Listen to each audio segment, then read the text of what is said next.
Анан 19 ноябрь күн суук болуп калышы дагы мүмкүн болуп атат. Бирок, урматтуу мекендештер, бир күн үшүп коюшубуз керек. Бир күн үшүп коюшубуз керек.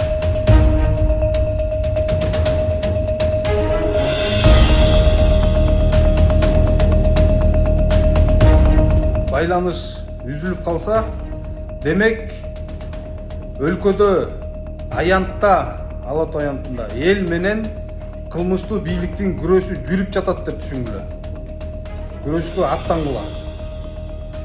Ушул жерден 19 ноябрь өлкөдө массалык митинг болушу мүмкүн. Мындай пикирди жарандык активист Лекмат Куренов социалдык тармактарга бөлүшүп, элди массалык митингге катышууга чакырык таштоодо. Өлкөдөн сыртка чыгып кеткен активист бийликтин саясатын сындап, элдин кызыкчылыгы корголбой жаткандыгын белгилеген. Анан 19 ноябрь күн суук болуп калышы дагы мүмкүн болуп атат. Бирок, урматтуу мекендештер, бир күн үшүп коюшубуз керек. Бир күн үшүп коюшубуз керек. Эгерде ынтымактуу болсок, көп болуп чыксак, бат эле жеңебиз. Бул бүгүнкү кылмыштуу бийликти.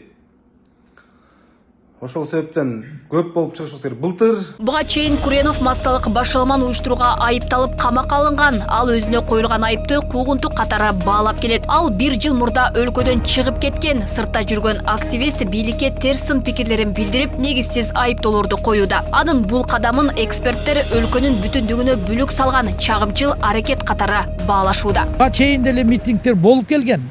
Ошол митингтерде жасап алышып, көпчүлүгү жазаларын алган, бирок кээ бирлери чет мамлекеттерге качып кетишкен.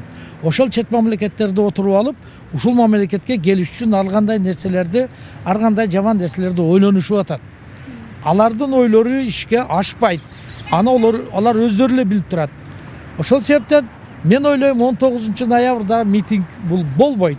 Акыркы бир жумадан бери өлкөдө митинг уюштурууга чакырыктар ачык жүрө баштаган. Көп өтпөй элди массалык башаламандык уюштурууга үндөп жаткан Facebook колдонуучусунун бири кармалды. Ал фейк аккаунт аркылуу бийлик өкүлдөрүнүн мыйзамдуу талаптарына баш ийбеген чакырыктарды такай жарыялап келген. Ага далил катары буюмдар да табылган.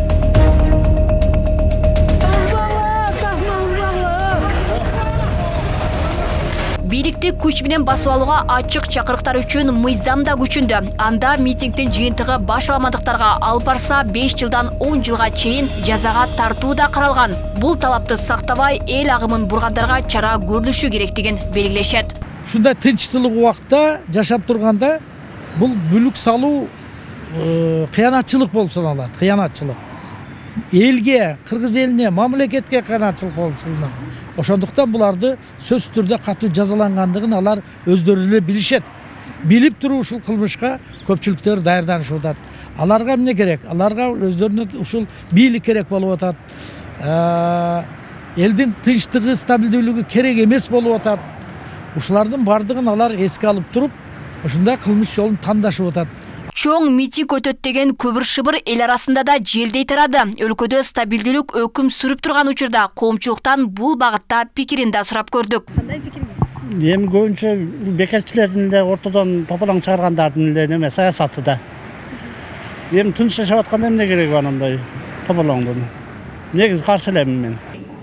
Азыркы бийлик сонун иштеп атат. Эч кандай претензия жок.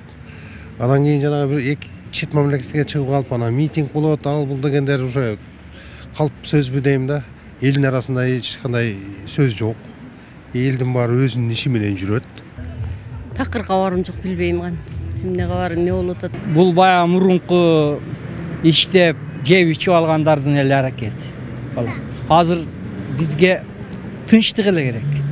Эч кандай митинг да кереги жок, башка да кереги жок. Эми ошол 30 жыл тамырынан кеткен нерсени баардык нерсе үйүлүп турган мусорго бирөөнү алып четинен тазалагандай эле болуп атат да. Муну көрө албагандар кайра үстүнө мусор ыргытып, мисалы да. Бизге азыр бул баардык нерсе бекерчиликтен, өздөрү иштебейт. Бекерчиликтен кылынып аткан нерсе деп ойлойм мен. Каршы болгон адамдар мурунтан о жер бу жерден алып жүргөн адамдар болушу мүмкүн. Азыр эми булар катуу мамлекетти катуураак кармаганга булар нааразы болуп атат да, ушу митинг кылам дегендер. Эске салса, Кыргызстанда айрым жерлерге митинг уюштурууга тыюу салынган. Алар Ала Тоо аянты, Ак үй жана Өкмөт үйү. Бул жайларда адамдардын топтолуусуна чектөө киргизилген. Акция өткөрүүгө Максим Горький атындагы бакчага гана уруксат берилген. Алмагүл Эркебайкызы, Адилбек Абдакимов, Ош ТВ.